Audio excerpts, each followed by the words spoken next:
So onboarding equals taking payments. So that means software, and that means doing your demos. Okay, you want to be able to take payments.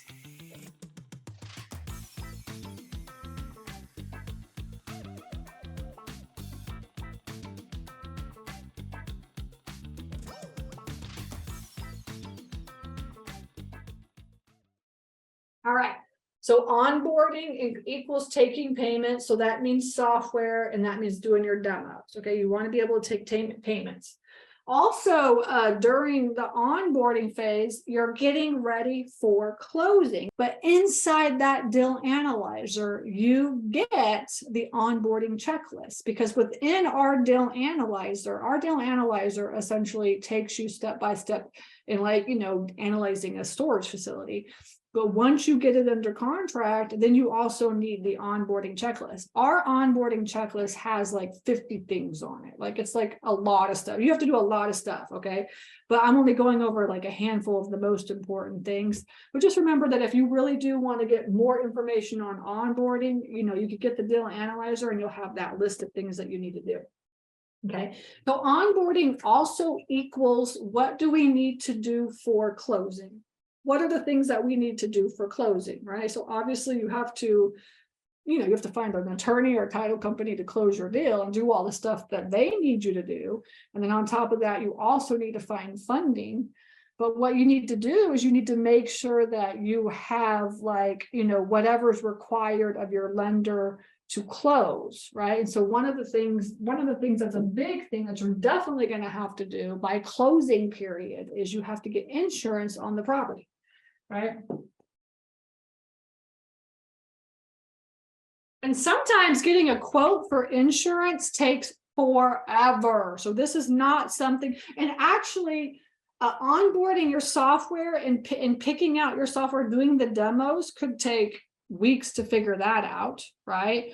And then on top of that, onboarding your software. So let's just say that you do choose like Breeze or ESS, like to onboard, like to get that software ready, like so that on day one, when you close, you're ready to use that software.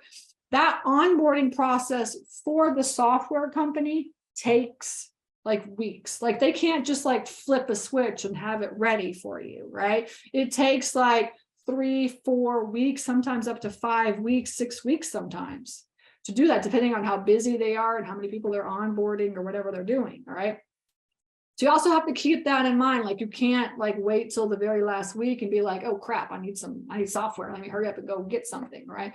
Because what happens with the software company as well too is like, they are going to want to get like all of the information for you, because what they do in the initial setup is they really kind of get the software ready for you, right? They'll want to get your contract, and they'll want to, put it into the system and get all the fields set up correctly so that you could check it.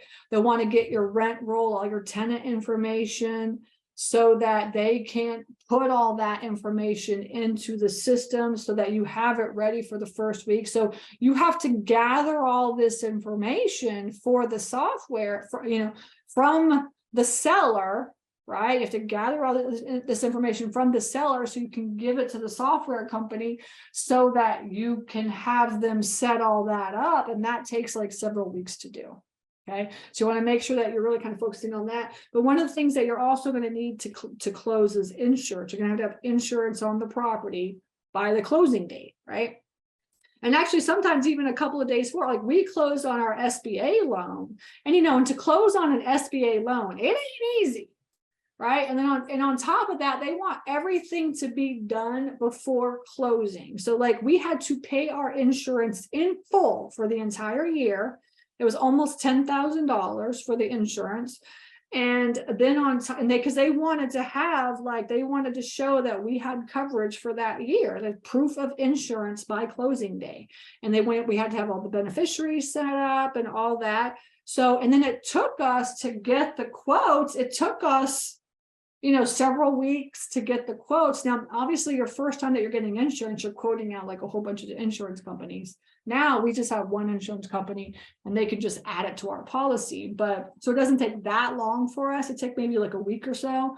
But especially in the beginning, when you don't have any storage facilities and you want to like maybe look at a couple different insurance companies, you've all gotten insurance quotes on your houses and stuff. Like they don't just give that to you immediately, right? It just takes, especially for commercial policies, because so insurance is like a commercial policy and it's like hazard insurance, right? It's so like, and insurance includes if there's like a tornado or a tree falls on it, there's something like that happens. That's the insurance I'm talking about. You're going to quote that out, depending on each facility, how big they are, it's what it's going to cost for the insurance company. And insurance is like crazy prices, right?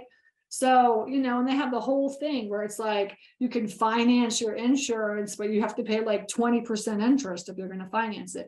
And I know I'm going to pay 20% interest. So we just pay cash, right? So you want to make sure you have all that cash ready to purchase that facility as well too before closing date, right? So that you can show proof of insurance. Hey everybody, this is Stacy here. Thank you so much for watching this video. I am here to teach you how to get your foot into this industry. You're watching this video because you want to learn how to get started in self-storage investing, or maybe you own facilities and you want to be a better manager, a better owner. That is what I do, is I teach people how to do that. So please like this video and also subscribe, hit the subscribe button, because that's what YouTube wants. So in order for me to get out the word on how to get started in this industry, I really need your help. Again, I appreciate you listening to me, and I'm here to help you on this journey, and I will see you in the next video. Take care.